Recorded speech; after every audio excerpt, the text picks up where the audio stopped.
Few things are more Christmassy than the cozy warmth and flickering glow of a log on the fire.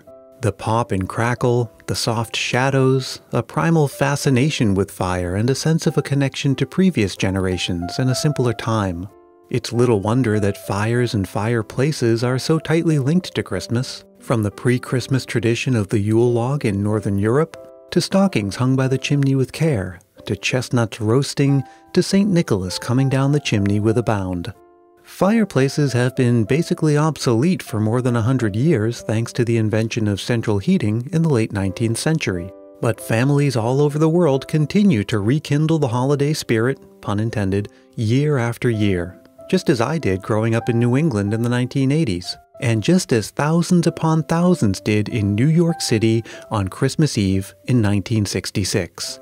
Which is pretty interesting when you think about it, because most New York City apartments don't have fireplaces. But many of them did have a piece of technology that was just coming into its own at the time, a color television.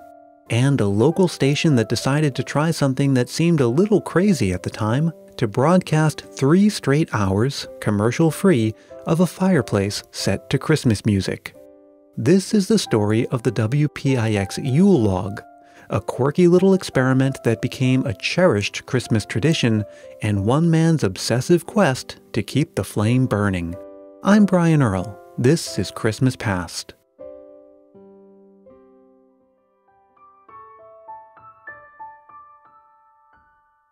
Imagine for a moment that you manage a local television station in the 1960s. Christmas Eve is coming up, but you know that not a lot of people watch TV on Christmas Eve. In fact, the only programming you have available to run is a roller derby. Not only that, but nobody at the station wants to work on Christmas Eve. Well, you could just sigh and throw your hands up and say, hey, that's the TV business for you, comes with the territory. But if you're Fred Thrower, the general manager of WPIX in New York City, it gives you an idea.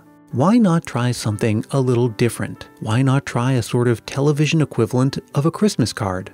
You could send a camera crew down to the Gracie mansion where the mayor lived and film a fire burning in the grand fireplace, and then just air that. No actors, no plot, no announcer, no on-screen graphics, no commercials, just a fire on TV. The film looping over and over again every 17 seconds for 3 straight hours. And the good news is that WPIX has an affiliated radio station, WPIX FM. So you can have them put together a festive soundtrack and play it in the background. It was an idea that could have been seen as strange, risky, bold, silly, but nobody could have predicted that it would catch on the way it did. 40 some odd years ago, we moved here from Ohio. And on that first Christmas in 1972, we were surfing the channel, seeing what's on, and discovered this fireplace, this Yule Log, and we fell in love with it. That's Chip Arcuri, who runs a website dedicated to the WPIX Yule Log called, simply enough, yulelog.com. And the ironic thing is, we were probably watching the fireplace on the TV more than we were the real fireplace that was on the other side of the room. Fred Thrower's idea accidentally created a Christmas tradition, a program that in future years would dominate its time slot, that other stations around the country would pick up and run for themselves. That, depending on whom you ask, was also technically the world's first music video. As simple an idea as it wasn't without its complications.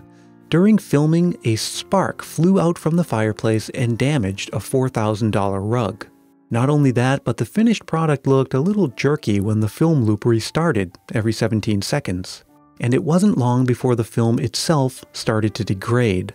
So in 1970, the station decided to do a reshoot. The Gracie mansion didn't want any more of their rugs damaged, so they said no thanks. So the crew found a comparable shooting location in Palo Alto, California to produce the newer and better version, this time with the loop lasting a full 7 minutes. And WPIX would run that version every year until 1989, when the station's program director at the time decided to take it off the air. Turns out that airing 3 hours of programming with no commercials isn't so good for the bottom line. But that didn't sit too well with the viewers, including Chip Arcuri. In the year 2000, a Bring Back the Log petition website appeared, and that website would eventually go on to become the yulelog.com. In 2001, facing mounting fan pressure, and also the need for comfort and familiarity after the September 11th attacks in New York, the station decided to bring back the log. The program was so discounted as far as its importance to the station that they didn't even know where it was. It was found in a warehouse in northern New Jersey in a tin can, a film can, that was labeled Honeymooners, A Dog's Life. And when it did finally come back in 2001, the program was in a miserable state. They diced, they sliced, they chopped, they pureed, and they whittled it down from a 3-hour program to a 2-hour program. To a purist like Chip, this just wouldn't do. He couldn't bear the thought of anything less than the one true version of the log program lighting up the airwaves. There was just one problem.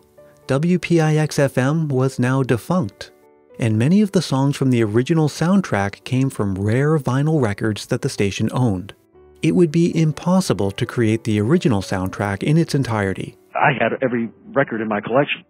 Unless you're Chip Arcuri. If it wasn't for my collection, the program could not have been fully restored because many of these songs were out of print.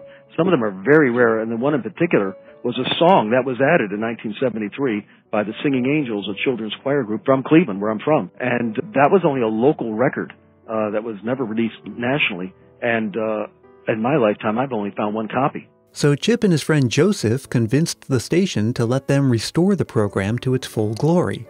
And so we began to petition the station to let us restore the program back to its original form. They had to trust two guys that were not in the business per se. And in 2006, just in time for the Yule Log's 40th anniversary, the fully restored 3-hour version was back. Chip even produced an additional 4th hour with classic Christmas songs that weren't part of the original program. The program has been in syndication since 2003 and has found its official permanent home on Antenna TV. It spawned a number of imitators, whether it's the 4K high-def versions you can find on your favorite streaming service, or the version with Nick Offerman drinking scotch. There are even 3D versions and virtual reality versions. But when it comes to nostalgia and tradition, it's best to stick with the classics.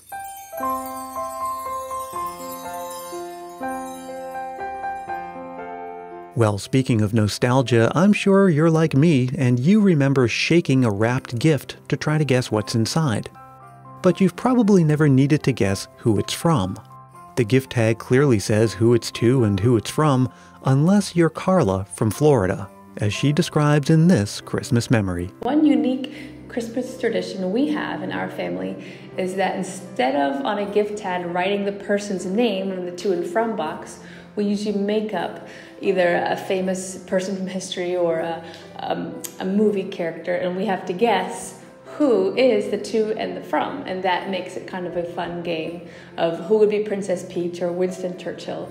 And so the gifts, it makes the gift giving last a little longer and makes it a little more fun.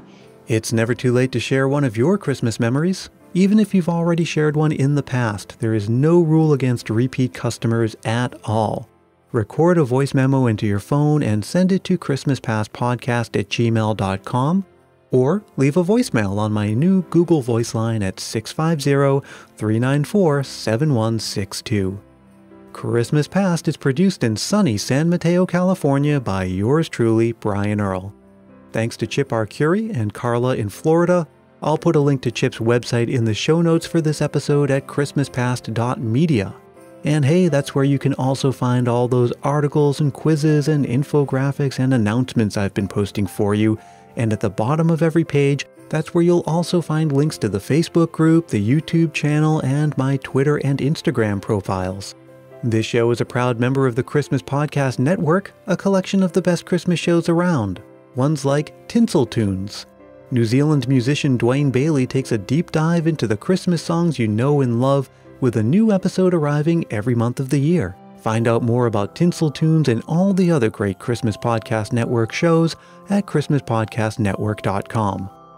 Please do subscribe to Christmas Past wherever you get your podcasts so you don't miss out on any of the fun I have in store for the rest of the season. And if you leave a review for the show on Apple Podcasts, I'll send you a sticker to say thanks because you're helping more people discover the show. Email me for details about that. Thanks again for listening, and I hope you'll join me again next time for more stories from Christmas Past.